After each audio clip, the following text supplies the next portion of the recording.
If you've been watching this channel for any length of time, I hope that you get that I believe that there is a level of strength that doesn't require you to push really hard. And this strength deepens when you learn how to listen to your body better, when you attune to what your body needs.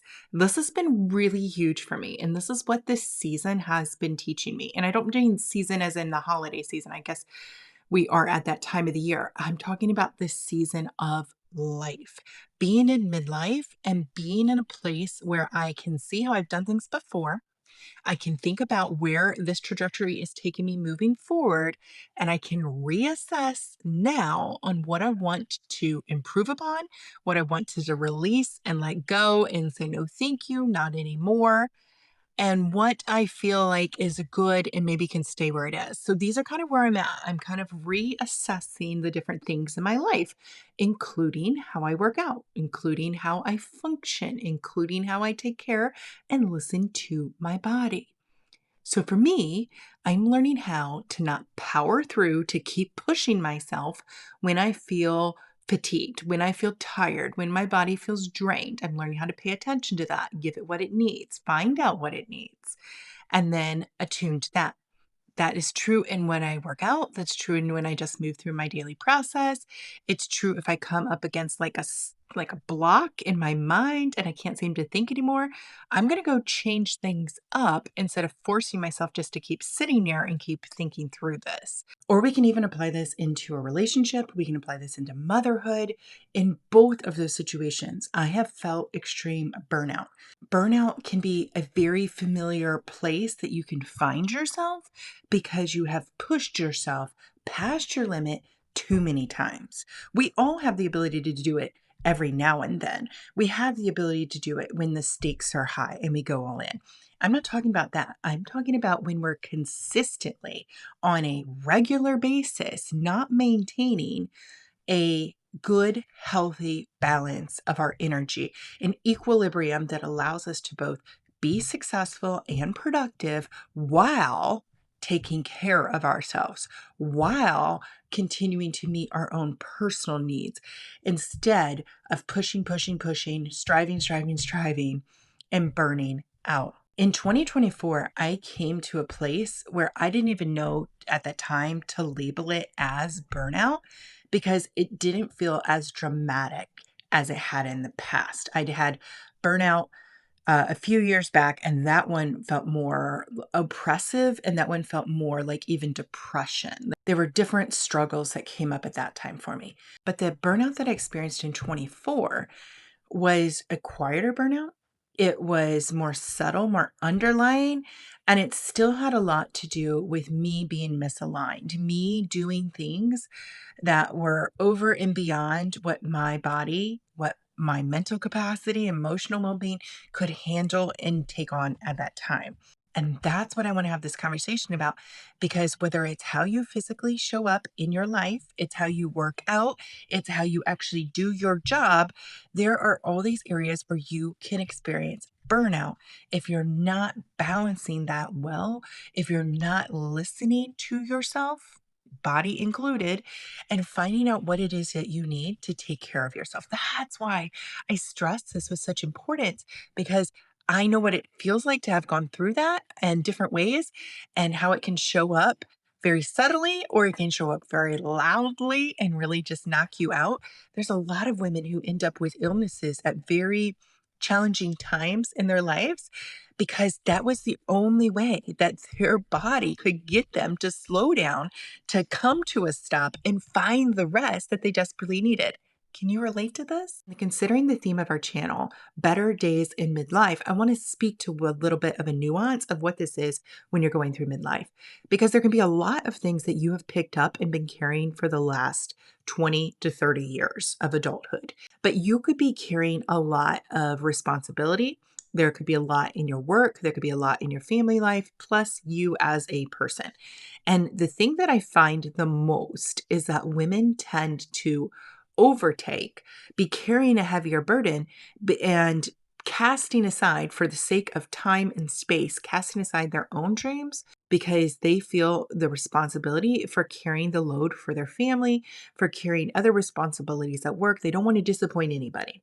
And even if they don't feel like a people pleaser, because I don't identify as a people pleaser, but I do identify as somebody who wants the good grade, who wants the good status, who wants the respect. This is building for me from being a strong student and always striving for that A, thinking that anything less was not a sign of excellence. And what I've come to understand now is there are times when maybe getting the A on the project is not worth it.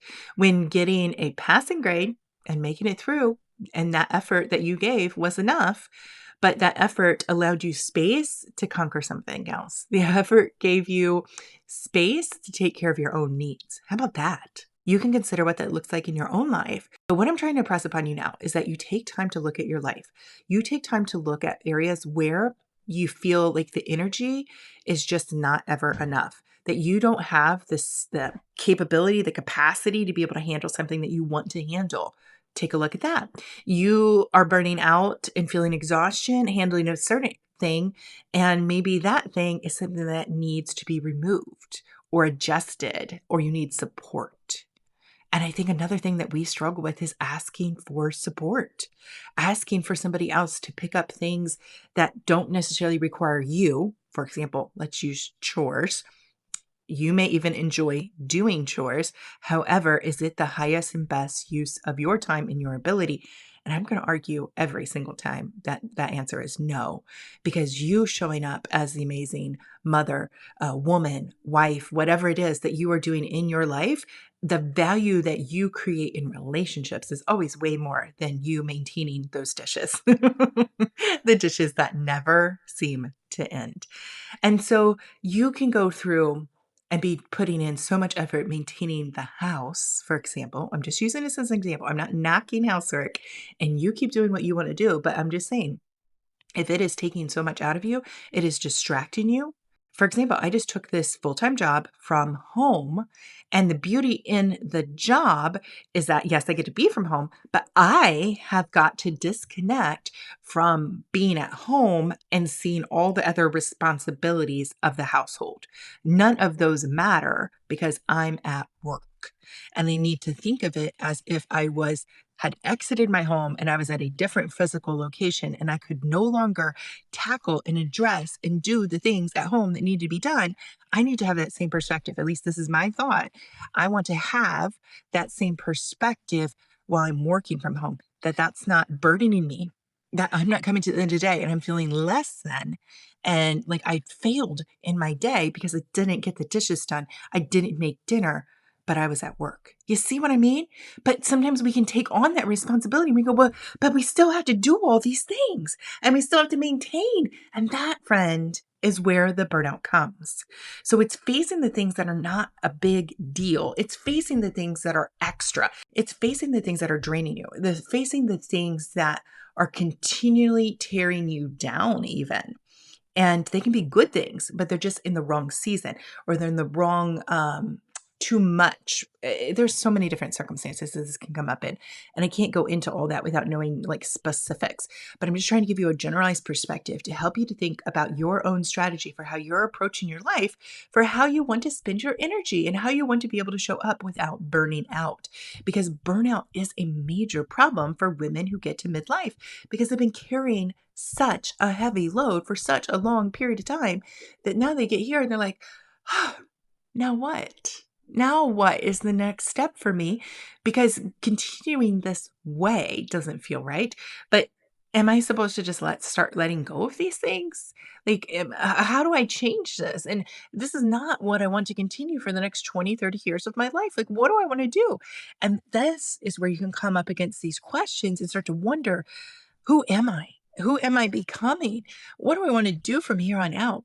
And so I just want you to, one, honor yourself and all that you have achieved and who you've become, and acknowledge the dreams that are still out there that you want to still chase, that matter to you, and allow yourself to find the shifts. And they can happen slowly, they can happen simply, and I mean one at a time, but you can start to notice areas where you're pushing harder and it's been a struggle and it's depleting you, and then see what you can do or what needs to be taken away, what needs to be added. And when I say added, I don't mean more responsibility. I mean added as in support to help you get through those different tasks. But this is something that I'm walking my members through coming up in 2026 is understanding the burdens that we put on ourselves, understanding the expectations that we're setting for ourselves.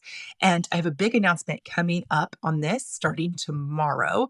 So if you're interested in that all week, I'm going to be bringing this up and presenting what is happening, what changes I am creating for how I can provide extra support for you.